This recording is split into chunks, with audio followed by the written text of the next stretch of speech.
इस वक्त बड़ी अफसोस की बात है, केसीआर साहब का सपना था कि गरीब से गरीब आदमी, उनकी औलाद अच्छी से अच्छी तालीम हासिल करे।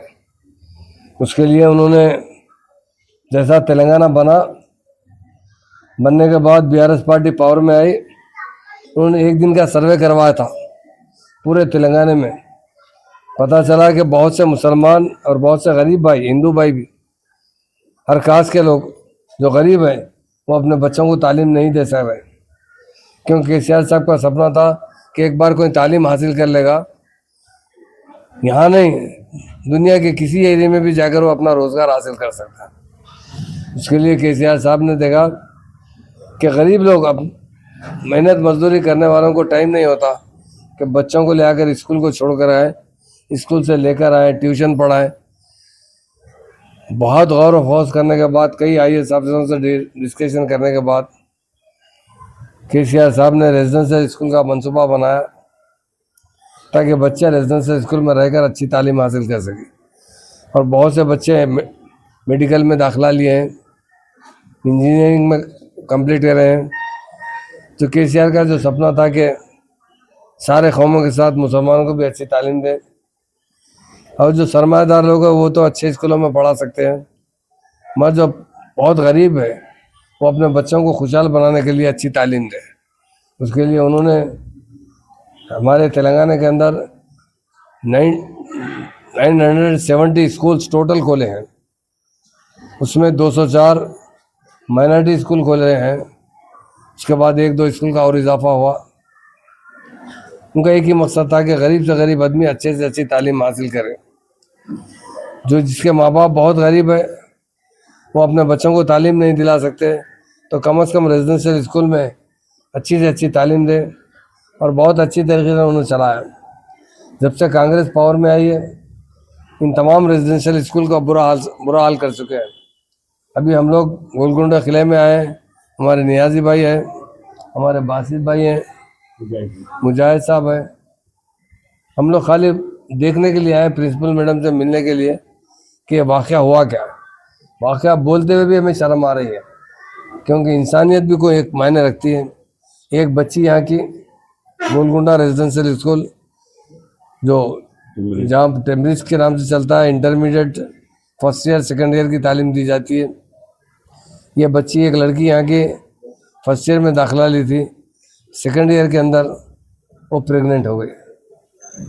ये स्कूल की कोताही यहाँ का वार्डन की, प्रिंसिपल की मैडम की, और 1-2 नहीं, वो पूरे प्रेगनेंसी जो है 9 महीने तक रही है। और 2 दिन पहले यहाँ उसी की डिलीवरी भी हुई, और उस बच्चे को, मासूम बच्चे को, डिलीवरी के साथ ही छत से ऊपर से बिल्डिंग से नीचे फेंक दिया गया। रोड पे चलने वाले देखे कि मासूम बच्चा नीचे गिरा हुआ है और मर चुका है। देखने के बाद किसका बच्चा है, जब तहक़ीक़ात किए गए तो पता चला ये स्कूल की एक लड़की का बच्चा हुआ। बच्चा देने के बाद उसने उस बच्चे को ख़त्म भी कर दिया और ऊपर से भी फेंक दिया। ये हुकूमत की मुकम्मल नाअहली है। हम लोग यहाँ पर आए, आप सब देखते हैं मीडिया के भाई, दरवाजे को लॉक करे, और ये लोग दरवाजे को लॉक रखे हैं, खोल रहे नहीं, ताकि हम इस बारे में मालूमात करने के लिए आए थे। तो ख़ास तौर से टेम्ब्रिज के जो चेयरमैन होते हैं, जो हमारे माइनॉरिटी मिनिस्टर है अजहरुद्दीन साहब, उसी तरह वाइस चेयरमैन फ़हीम कुरैशी साहब हैं, इनसे मैं पूछना चाहता हूँ, अरे आप लोग ओहदों पे बैठे, कम से कम इंस्पेक्शन तो कीजिए, ऑफिसरों पर सख्ती तो बरतिए। केसीआर साहब भी खोले थे स्कूल, खोलने के बाद AK खान साहब को इसकी जिम्मेदारी दी थी, जो IPS ऑफिसर थे। लैंड ऑर्डर अच्छा होना चाहिए। ये लैंड ऑर्डर की नाअहली की वजह से काम हुआ है, और यहाँ का एडमिनिस्ट्रेशन लूज़ होने की वजह से काम हुआ है। हम इसकी सख्त मजम्मत करते हैं, और यही हम डिमांड करते हैं, DG साहब से डिमांड करते हैं कि इसकी अच्छी से अच्छी इंक्वायरी होना चाहिए। जो कातिल लोग हैं, जो बच्चे को प्रेग्नेंट किए हैं, उन्हें सख्त से सख्त सज़ा मिलना चाहिए। और यहाँ के जो प्रिंसिपल है, यहाँ के जो वार्डन है, और मैं समझता हूँ यहाँ के जो टीचर्स हैं, उन पर भी एक्शन लेना चाहिए, क्योंकि जब वो टीचर्स बच्चों को पढ़ाते हैं तो अपने पेट की औलाद की तरह उनकी तरबियत करना चाहिए।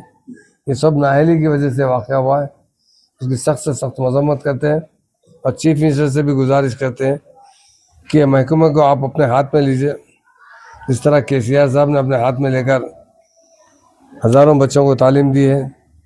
और ख़ास तौर से कभी भी 40 साल कांग्रेस ने यहाँ पर हुकूमत की, तेलुगु देशम ने 17 साल हुकूमत की, कभी भी ऐसे रेजिडेंशियल स्कूल खोले नहीं गए। KCR साहब का बहुत बड़ा कारनामा है, जिन्होंने अच्छे से अच्छे स्कूल खोलकर बच्चों को अच्छी से अच्छी आला तालीम देने की कोशिश की है। हमारे साबिक़ा चीफ मिनिस्टर का हम शुक्रिया भी अदा करते हैं और मौजूदा चीफ मिनिस्टर रेवंत रेड्डी से गुजारिश भी करते हैं, हद से ज़्यादा लापरवाही मत कीजिए। ये हर चीज़ का एक हद होती है, अगर हद क्रॉस करते हैं तो देश का लैंड ऑर्डर ख़त्म हो जाता है, स्टेट का लैंड ऑर्डर ख़त्म होता है। तो हमारा DGP साहब से भी गुजारिश है कि केस की तहक़ीक़ात कीजिए और जो जो लोग इसमें कसूरवार है उन्हें सख्त से सख्त सज़ा दिलाइए और बच्चों के साथ इंसाफ कीजिए और आइंदा ऐसा वाक़या ना हो के लिए जितना हो सके प्रिकॉशन लीजिए। यही हमारी गुजारिश है कि हम DG से मिलेंगे कल इंशाल्लाह, मिलकर उनसे भी बात करेंगे, उन्हें भी एक मेमोरेंडम पेश करेंगे कि इसकी मुकम्मल तरीके से तहक़ीक़ात होना चाहिए, जो लोग इसके ज़िम्मेदार हैं उनको सख्त से सख्त सज़ा मिलना चाहिए। यही हमारा डिमांड है। पुलिस का रवैया कैसा देखते हैं? इतनी देर से आए हुए हैं, कोई पुलिस की तरफ से यहाँ पे कोई बार-बार उनको इत्तला देने के बावजूद? हाँ, पुलिस वाले भी जो इस मामले में नाअहली का मुजाहरा कर रहे हैं, हम उसकी भी सख्त मज़म्मत करते हैं। हम लोग यहाँ पर को प्रोटेस्ट करने के लिए नहीं आए, हम लोग खाली देखने के लिए आए कि क्या वजह से हुआ, ऐसा क्यों इतनी बड़ी लापरवाही है। और इसके लिए अच्छे इंतजाम होना चाहिए, अच्छी तरीके से यहाँ बंदोबस्त होना चाहिए, क्योंकि लोग अपने मासूम बच्चों को भेजते हैं यहाँ पर, किस तरह भेजें, क्या भरोसे से भेजें। हमारी भी यही हुकूमत से ही है। कल DGP साहब से मिलेंगे तो इंशाल्लाह तफसील से बात भी करेंगे और उनसे गुजारिश भी करेंगे कि हर रेजिडेंशियल स्कूल में अच्छे से अच्छे इंतजाम होना चाहिए और एवरी मंथ बच्चों की चेकिंग होना चाहिए, वार्डन अच्छे होना चाहिए, प्रिंसिपल अच्छे होना चाहिए, बच्चों को अपने बच्चों की तरह देखना चाहिए, उन्हें अच्छी से अच्छी तालीम देना चाहिए। स्कूल में डॉक्टर होता, एक डॉक्टर नहीं रहना होती, टीचर भी यहाँ थे, तो उतना सब होने के बाद लापरवाही देखिए, कितनी लापरवाही है। बहुत हद से ज़्यादा लापरवाही है और इतनी लापरवाही जब हमारे को किसी के सामने जिक्र करने के लिए भी शर्म आ रही है। ये एक बेहुदा हरकत है और गैर कानूनी हरकत है।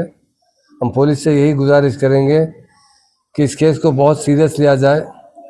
इसके अंदर एक मर्डर भी हो चुका है, एक मासूम बच्चा, चाहे 1 दिन का हो, 1 घंटे का हो, उसको छत से फेंक देना, ये बहुत बुरी बात है।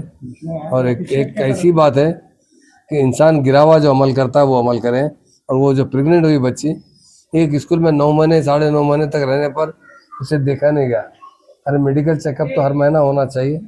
यहाँ बिल्कुल लापरवाही का मुजाहरा किया गया और हुकूमत की नाअहली है, इसकी हम सख्त मजम्मत करें।